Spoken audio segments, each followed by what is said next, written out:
Okay, let's consider a situation where the velocity is not constant. So this is going to be a non-constant velocity.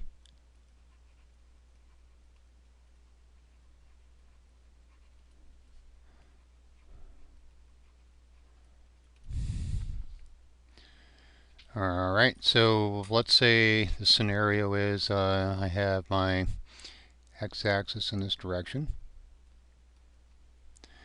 and I start at the 0 position.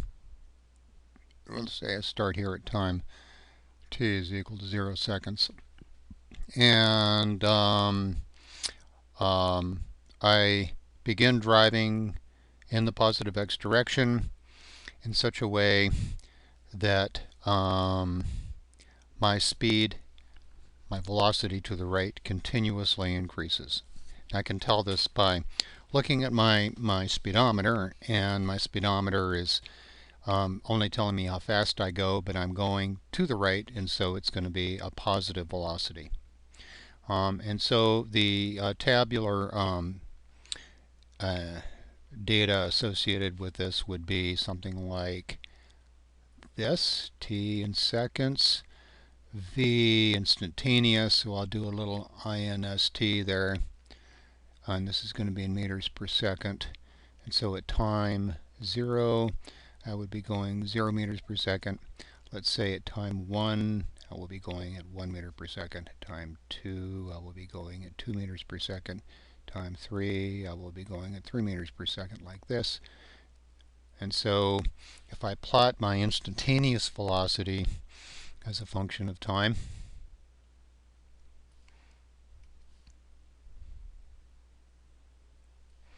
it will look like this. So this is v meters per second, and it's instantaneous. I won't write it here, but that's what I mean, versus time in seconds. And essentially I get a plot that looks like this,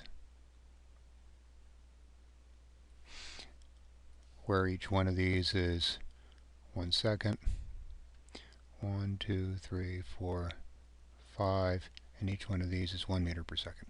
1, 2, 3, 4, 5. So the instantaneous velocity is as shown here, and now what we'd like to think about a little bit is well, two things. First of all, since I have a non-constant velocity, I now have an acceleration. So an acceleration is the result of velocity that's changing, and since my velocity increases by 1 meter per second every second, my acceleration, I'll use a different color for this, my acceleration here is constant, and it's equal to 1 meter per second per second. It increases by 1 meter per second per second.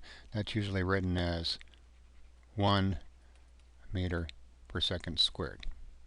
Previous example we had 0 acceleration, so this has a plus 1 meter per second acceleration. What do I do now for my displacement? And so for my displacement, I do the following. Underneath this velocity, let's say right here, I draw a little trapezoid. It's a trapezoid, not a rectangle, because it's slanted on the top.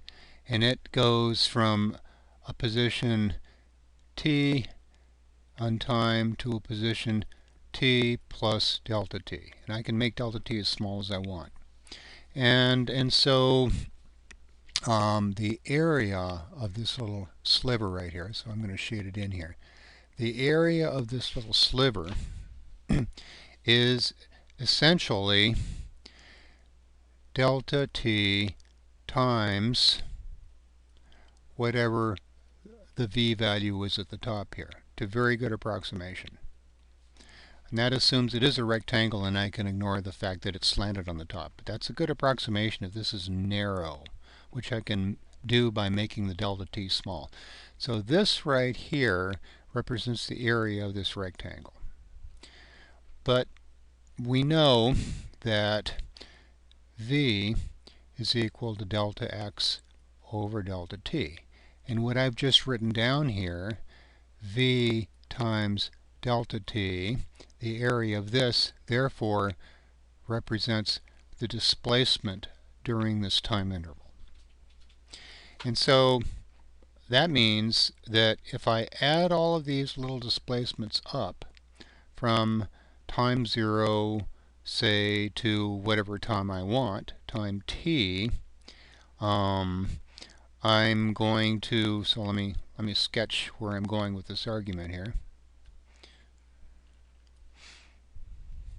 So here's my velocity curve resketched like this, just like the above here. And so what I'm interested in is I'm going to out to time t and a corresponding velocity v. And so if I add all of these up, all of these little rectangles up, I'm going to obtain the area under this straight line, which is of course a triangle. And this area now represents the total displacement,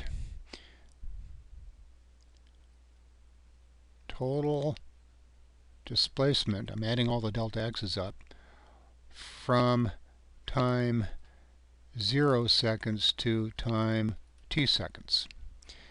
But the area of a triangle is simply the base times the height times 1/2. And so what I've essentially concluded is I can figure out what the displacement is by taking the area of this, which is 1/2 times the base, which is length t, times the v of t. Well, for this particular v of t, is equal to 1 times t. This blue line, v versus t is v 1 times t, is going to be equal to 1 times t times 1t, which in other words is equal to 1/2 t squared. So I can figure out what my displacement is with this argument, and that means I can expand this to show not only velocity but the displacement, the total displacement. So let me redo the data down here. So here's my time in seconds, and here is my velocity, my instantaneous velocity in meters per second. And now we're going to also say what the displacement is. I'll just call it x here in meters. And so over the top, let me write the formula for v is v of t is equal to 1 times t, and I'll do it in a different color here. Maybe I should have done this in red. X of t is equal to 1/2 t squared. So now I can fill the data in. At time 0, my velocity is 0, and my position is 0. At time 1, my velocity is 1, and my position is 1/2 times 1 squared is 1/2. Time 2, my velocity is 2, and my displacement, my position, is 2 squared is 4. 4 divided by 2 is 2. Time 3, my velocity is 3. 3 squared is 9. 9 divided by 2 is 9 over 2, which is 4.5, etc. So for those of you who have had calculus, what I've just described is integration. And so what this shows is that from the v versus t curve, the area under the v versus t curve gives you the displacement. And what I've also done by implication is show you that the the slope of the v versus t curve is the acceleration.